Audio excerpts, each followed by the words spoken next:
Hello and welcome back to another edition of Algebra 2 Notes with Miss Faust. Before we go any further, I have a quick question for you. Have you heard about the mathematical plant? It has square roots. Okay, so back to work. Lesson 7.13.1 and 2. And this lesson addresses how do you graph exponential growth and decay functions and how do you use exponential growth and decay functions in real-world problems. So the first just little reminder is that geometric sequences, which we've been looking at for the past few days, geometric sequences are exponential functions. So this is all going to build on what we've done so far with geometric sequences, but now we're just putting them into some more formal notation and looking at exponential functions. So when you look at a exponential function, there are two big types. There's growth functions and there's decay functions. We'll look at growth functions together first and then decay. And I'm going to graph for you y equals 2 to the power of x. You could have lots of numbers here as your base, but the basic shape of the graph is going to stay the same. So that's why we'll just look at one. If you think about the table for that one real quick, and it's always good to just sort of check in with a table when we're looking at a new kind of function. So we can put some values for x. And then if we think about each of those exponents, you could do these on the calculator if you need to, or by hand. 2 to the negative 2 is the fraction 1/4. 2 to the negative 1 is the fraction 1/2. 2 to the 0, well, anything to the 0 is 1. 2 to the first is 2. And 2 to the second is 4. So there's our table of values. Notice the y's are never negative, so when I draw this, I don't need to go into the negatives at all. So I'll draw it something like this. And I will put a point at negative 2 and about 1/4, and a point at negative 1 and 1/2, and a point at 0 and 1, and 1 and 2, and 2 and 4. And hopefully what you can see is that over here, this function's getting big really fast. Down here, it's getting small. But an exponential function always has what we call an asymptote. And you may remember asymptotes from our rational functions. So the asymptote of this one is at y equals 0. And then as we shift our graphs up and down, they're going to move in different ways. But that's the big idea, is that as this graph goes to the left, it's never going to go lower than 0. That's because a positive 2 to any power is still a positive number. So some key things to think about. The domain of this is all real numbers or negative infinity to infinity. You can write that either way because you can put in any x value for this and get a y. The range, though, if we look at this, notice that all those values are above 0. So y is only greater than 0. Not even equal to 0 in this case because there's no power of 2 that gives us a 0. The horizontal asymptote, which is always going to be important when we're graphing exponential functions, in this case is at y equals 0. That's this one that I already labeled for you just so you'd have it. What we call the reference points. I should have written out reference points. In this problem, the two reference points are right here and right here. So the reference points are the ones I did in pink. Yeah, it kind of looks like red, but you get the idea. So that's at 0, 1, and 1, 2. And this first one's always going to be at 0, 1. The second one's going to move depending on what your base is. So if this was a 3, this would be at 1, 3. Usually we're looking at transformations of these, so those are going to change anyway. And I'll show you how to find the reference points as we change it.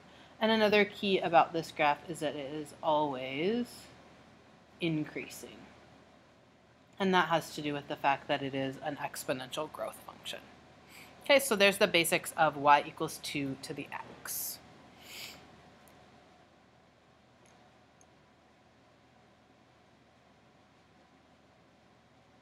The next one that we'll look at is an exponential decay function. And again, we can't look at all of them, so we'll just take one as an example. The one that we'll use here is y equals 1/2 to the x.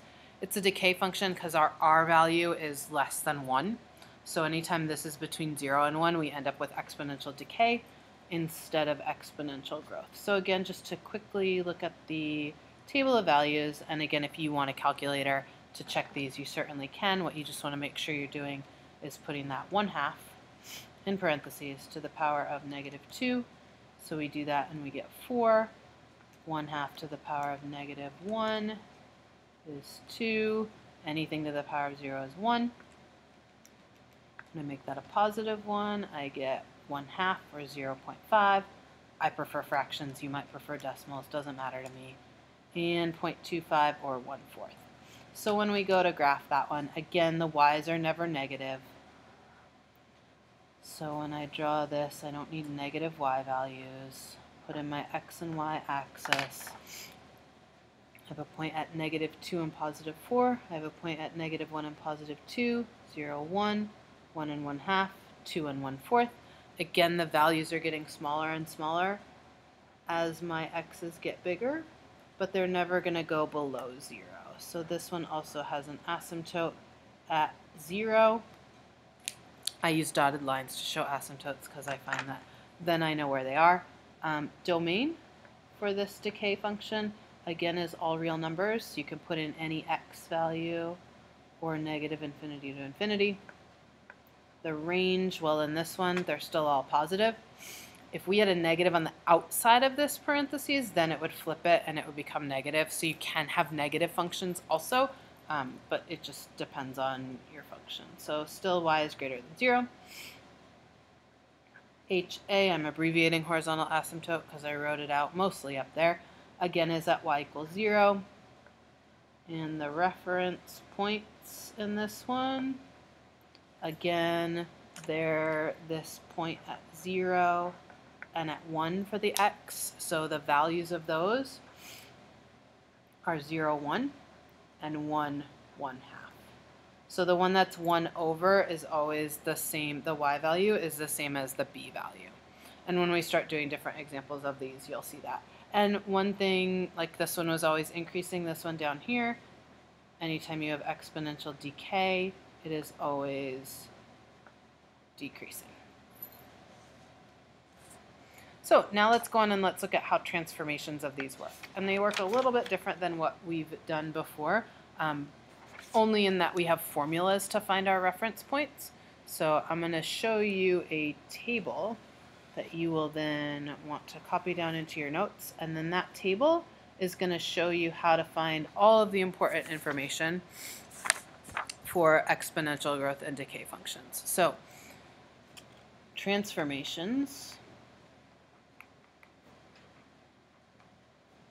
of exponential growth and decay. So when we start doing transformations, what we have is we still have h's and k's and a's like we've had before. One difference with these is we also have to consider the value of b, which is the base, or the r value in the problem. So you're listening, sorry if you can hear me cutting, that's just so I don't have to copy the whole thing. I'll put it here, you'll be able to read it better even than if I did copy it. So the basic function we're always looking at is a times b to the power of x minus h. Notice the h is up there with the b, plus k. So you have some a in front, often that's 1. You want to remember it's 1. But if there's nothing in front of your base, it's a 1. X minus h works the same way it always has, moves the graph left and right. Plus k moves it up and down. And then this stretches it out. The thing we have to remember, though, is this b also leads to different stretches. So those two together are going to be what tells us the stretch. So the way that we can look at that, and I will just tape this right in here and then give you a moment to copy it down. This little table sort of keeps track. So when you're graphing, you look at your parent function, you either have a growth function or a decay function. And this tells you how to figure out whether it's growth or decay. The asymptote is always at y = k. So whatever this value is at the end, that's always where your asymptote is. Okay, so that's that horizontal. I should put horizontal here because it's always a horizontal asymptote. Okay, notice then that we have these formulas for the reference points, and those formulas just refer back to the values from your transformation. So h right here comes from up there. So the first reference point, the x value is h. So this is like your x value and your y value. Your x value is h and your y value is a, which comes from here, plus k. And the k is this one. Okay, so imagine I'm highlighting these in all different colors. You may or may not like the colors. That's okay. So here for the second reference point, the x value is h plus 1. The y value is a, which is this value, times b, which is this value, plus k, again this value. So you're just taking all of those little parts and putting them together, and then you're using those formulas to find the reference points. So again, this is an h, so that comes from up there with the x. That's an h. Notice here in decay you do h minus 1. What do we have here?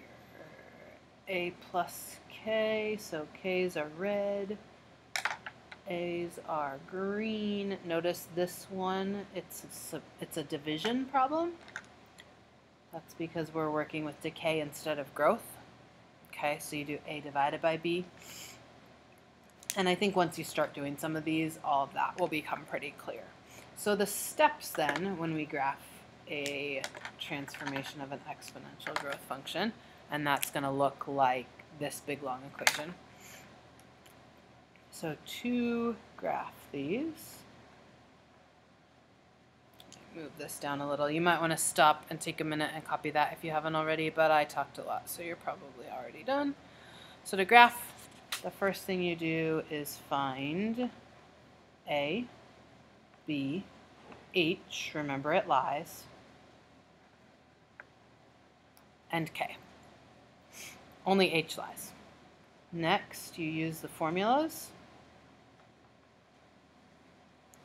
from the table, from this table,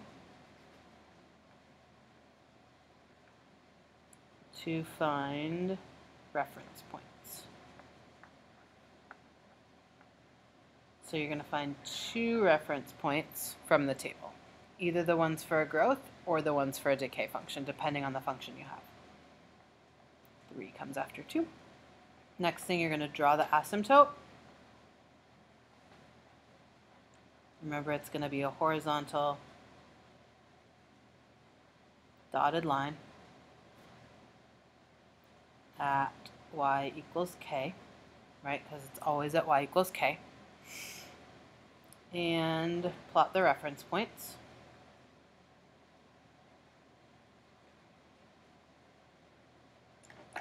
Finally, you're going to connect the points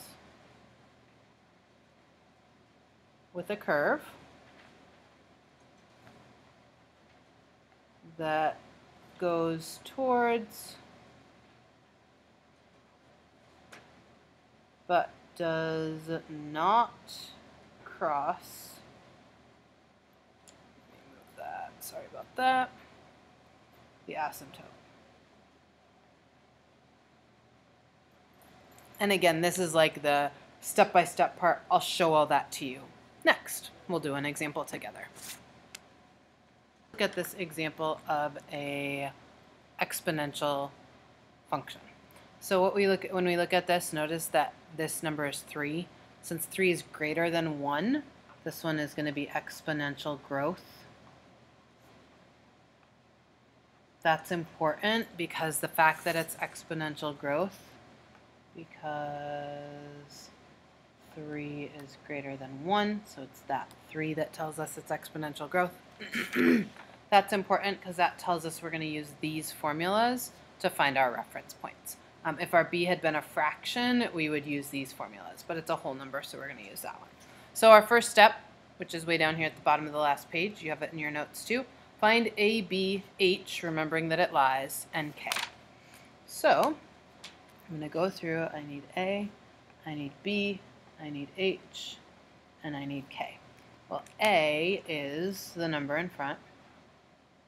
So A is -2. B is this base. So B is +3. H is this one up here, and it lies. So if that's -1, H is +1. K is here at the end, so K is 4. Okay, so that's my A, B, H, and K. Once I've identified them, now I'm going to use these two formulas to find my reference points. So now I find reference points. And my first formula is H and A plus K. My second one is H plus 1 and AB plus K. I'm just writing them down there so I can turn the page and be done. So H and A plus K. Let's start with that one. Well, H is 1, so that point is 1. A plus K is -2 plus 4. And then I just do that arithmetic. -2 plus 4 is +2. So that's my first reference point. My second one, H plus 1, AB plus K. So I do 1 plus 1. AB, so -2 times 3 plus 4. 1 plus 1 is 2. -2 times 3 is -6. -6 plus 4 is -2. So those are my two reference points. Here's where I actually start the graph. So I need to draw my horizontal asymptote.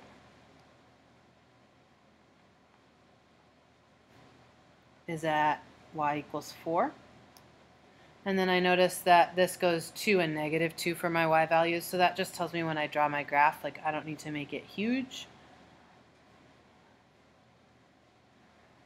I mean, it needs to be big enough. Yeah. Anyway, start your graph. Plot your horizontal asymptote at y equals 4. So 1, 2, 3, 4. Horizontal asymptote. There we go. Y equals 4. Plot your points. 1, 2, over 1 and up 2.